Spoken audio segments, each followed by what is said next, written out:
अस्सलाम वालेकुम नाजरीन। इस किस्त के आगाज़ में गुंदकुत कबीले में पहुंचता है और हाइमा खातून को बताता है कि कबीले की ख़वातीन पर डाकुओं ने हमला कर दिया है।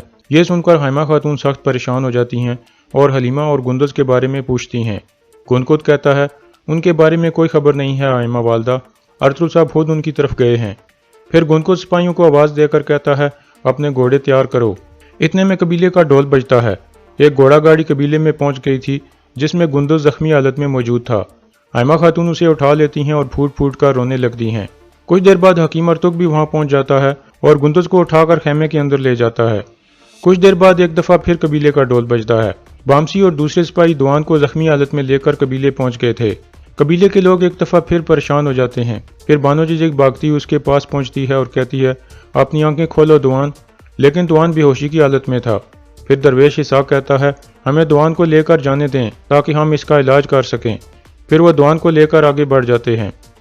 दूसरी तरफ काई कबीले का एक जख्मी सिपाही जावेदार कबीले में पहुंचता है ताकि उन्हें वाक़े के बारे में इतला दे सके। सरदार जानदार वाक़े के बारे में सुनकर चौंक जाता है और असलहान के बारे में पूछता है। सिपाही कहता है डाकुओं ने हलीमा सुल्तान के साथ साथ असलहान खातून को भी अगवा कर लिया है।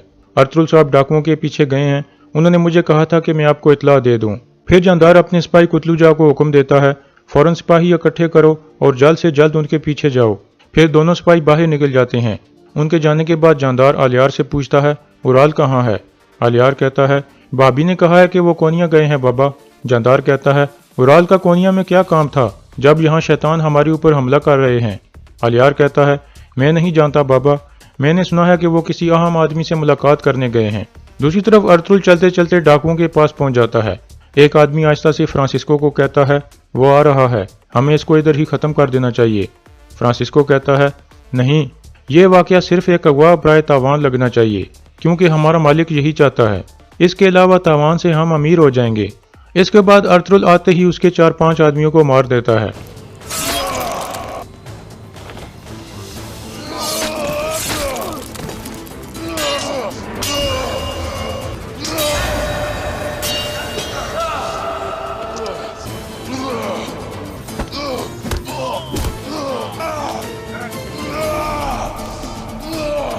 इस लड़ाई के दौरान कुछ आदमी अर्तुल पर एक जाल फेंक देते हैं जिससे वो बेबस हो जाता है और वो अर्तुल को काबू करने में कामयाब हो जाते हैं। फिर फ्रांसिस्को अपनी तलवार हवा में बुलंद करता है। अर्तुल कलमा शहादत पढ़ने लगता है लेकिन फिर फ्रांसिस्को रुक जाता है और कहता है तुम इतने ही बहादुर हो जितना मैंने सुना था। अर्तुल पूछता है औरतें कहाँ हैं।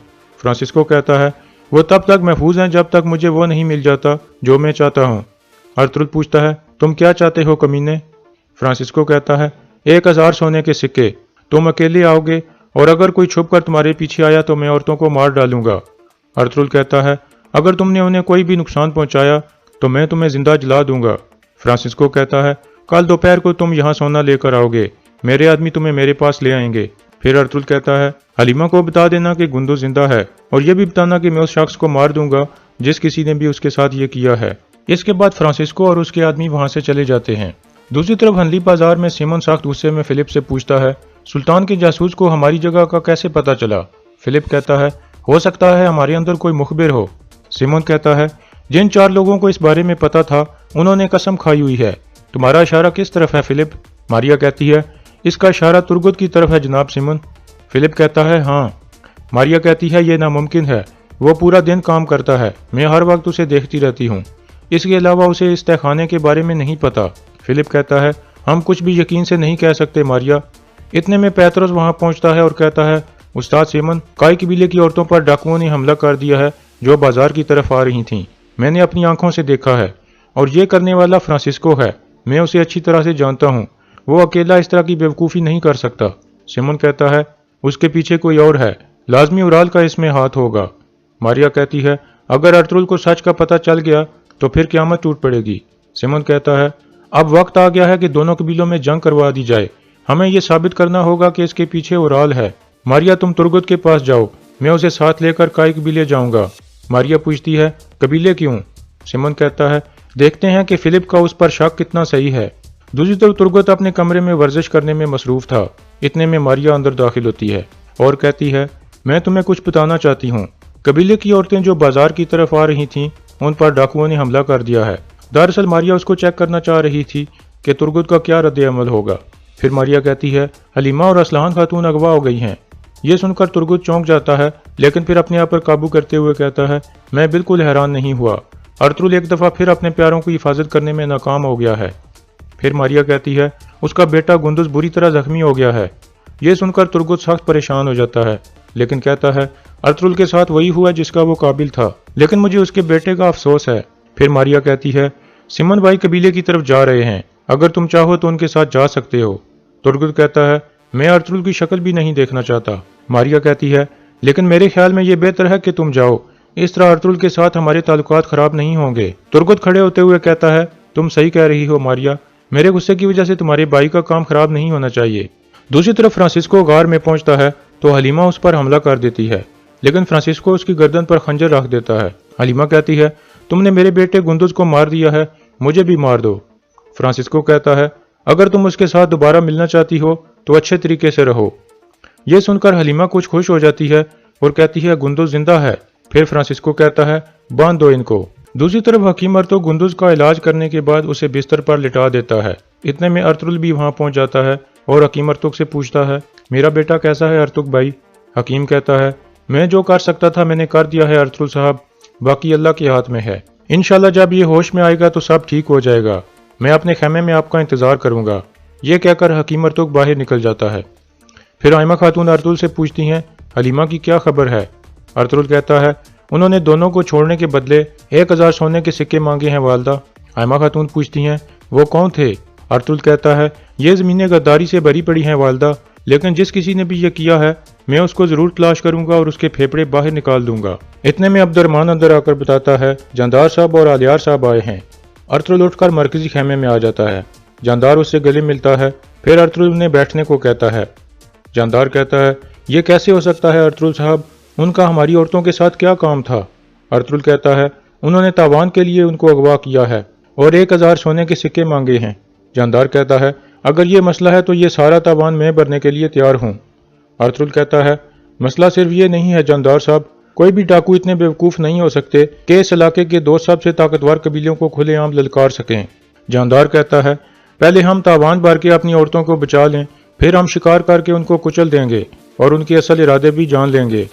ارطغرل کہتا ہے ٹھیک ہے جاندار صاحب، آپ کا شکریہ۔ پھر جاندار کتلو جا کو سونا لانے کے لیے بھیج دیتا ہے۔ پھر آلیار کہتا ہے اگر ان کا اصل ارادہ یہ ہوا کہ سونا لے کر آپ کو مارنا ہے تو پھر ارطغرل صاحب، ارطغرل کہتا ہے وہ ایسا ضرور کریں گے کیونکہ وہ اچھی طرح سے جانتے ہیں کہ اگر انہوں نے مجھے زندہ چھوڑ دیا تو میں ان کو زندہ نہیں چھوڑوں گا۔ پھر ارطغرل پوچھتا ہے اورال صاحب نظر نہیں آ رہے؟ جاندار کہتا ہے وہ کونیا گیا ہے، کل واپس آ جائے گا۔ دوسری طرف سعد الدین جنگل میں ایک جگہ موجود تھا۔ اتنے میں اورال وہاں پہنچتا ہے اور سعد الدین کا ہاتھ چومتا ہے۔ سعد الدین اسے بیٹھنے کو کہتا ہے۔ پھر سعد الدین کہتا ہے تم ٹھیک میرے کھانے کے وقت پر پہنچے ہو اورال، آج میں نے خود کھانا تیار کیا ہے۔ پھر ایک سپاہی کھانا لا کر سعد الدین کے آگے رکھ دیتا ہے۔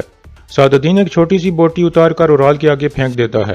پھر سعد الدین کہتا ہے میں تمہیں ایک چیز واضح کر دوں کہ تمہاری ارطغرل کے ساتھ دشمنی اس حد تک پہنچ گئی ہے جو ہم دونوں کے حق میں نہیں ہے۔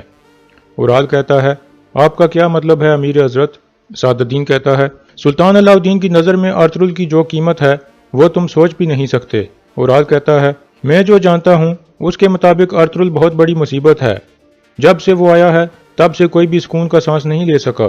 سعد الدین کہتا ہے میں بھی ارطغرل کا اتنا ہی برا چاہتا ہوں جتنا تم چاہتے ہو، لیکن ہر چیز کا ایک طریقہ ہوتا ہے، اگر آپ مسئلوں کو سکون اور اطمینان سے حل نہ کریں تو وہ خراب ہو جاتے ہیں، خاص طور پر اب جب سلطان نے کارا جیسر کو فتح کرنے کا فیصلہ کیا ہوا ہے اور فتح کرنے کے بعد تمہیں پتا ہے کہ وہ کس کو ان زمینوں کا حکمران بنائیں گے؟ ارطغرل کو۔ یہ سن کر اورال پریشان ہو جاتا ہے۔ پھر سعد الدین کہتا ہے تم جلد جاویدار قبیلے کے سردار بننے والے ہو، اس لیے تمہیں اپنے غصے کو کنٹرول کرنا سیکھنا ہوگا۔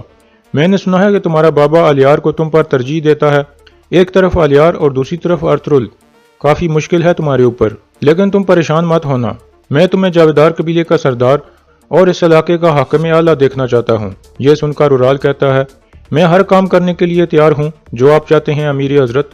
پھر سعد الدین کہتا ہے اب جب تک میں تمہیں نہ کہوں تم ارطغرل کے ساتھ دشمنی ختم کر دو گے اور تم اس کے ساتھ ایک دوست کی طرح پیش آؤ گے۔ اورال کہتا ہے جیسے آپ کا حکم امیر حضرت۔ دوسری طرف کائی قبیلے میں عبد الرحمن اندر آ کر بتاتا ہے بازار کا مالک سمن اور ترگت الپ آئے ہیں۔ ارطغرل اور باقی لوگ اٹھ کر باہر آ جاتے ہیں۔ सिमन कहता है, अर्तुल साहब, जानदार साहब, मैंने सुना है जो कुछ हुआ है। मैं आपकी मदद के लिए सब कुछ करूंगा। मेरे आदमी आपके लिए हाजिर हैं। अर्तुल कहता है, आपका शुक्रिया जनाब सिमन। फिर सिमन कहता है, मैं कारा जैसर के गवर्नर से भी मदद मांग सकता हूँ, अगर ज़रूरी हुआ तो वो अपने सिपाही भिजवा देंगे। जानदार कहता है, हम खुद इस मसले को देख लेंगे जनाब सिमन। फिर अर्तुल तुर्गत से पूछता है, तुम यहाँ क्यों आए हो तुर्गत? तुर्गत कहता है, मैं सिर्फ नेक ख्वाहिशात लेके आया हूँ।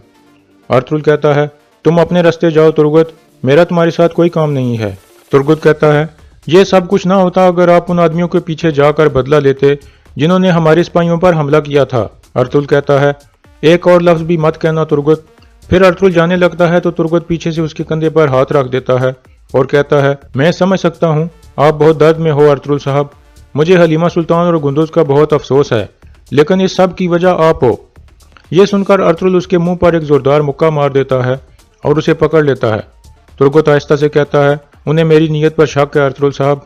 फिर अर्तुल ड्रामा करते हुए उसे एक और मुक्का मारता है और कहता है, दोबारा कभी यहाँ मत आना तुर्गत। तुर्गत कहता है, इस दफ़ा मैं बख्शता हूँ क्योंकि मैंने कई साल आपके साथ गुजारे हैं, लेकिन अगर दोबारा ऐसा हुआ तो आपको इसका हिसाब देना पड़ेगा।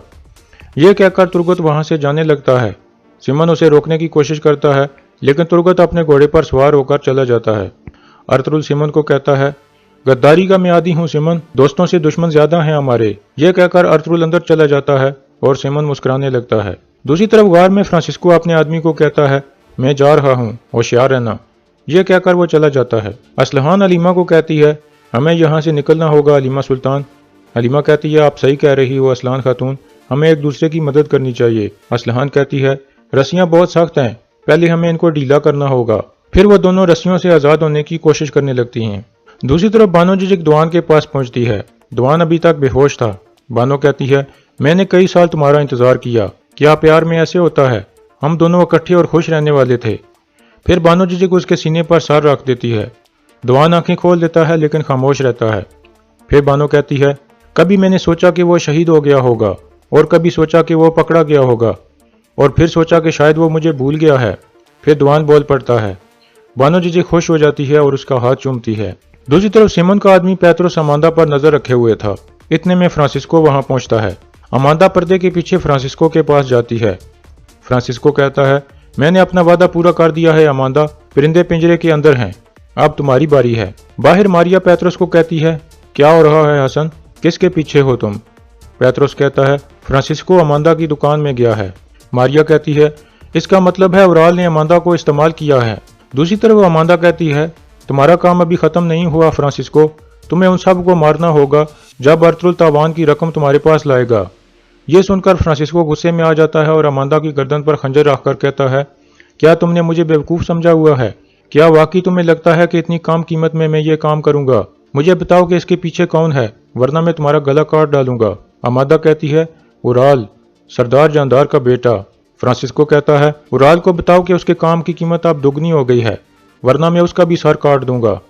यह कहकर फ्रांसिस्को वहां से चला जाता है। रात को अर्तुल अपने बेटे के पास बैठा था। फिर वो अल्लाह से दुआ मांगता है, या अल्लाह तू ही देता है और तू ही लेता है, मेरे बेटे को मुझसे मत लेना, इस तरह के दुख से मेरा इम्तिहान ना लेना या अल्लाह। और यहाँ इस किस्त का इख्तिताम हो जाता है।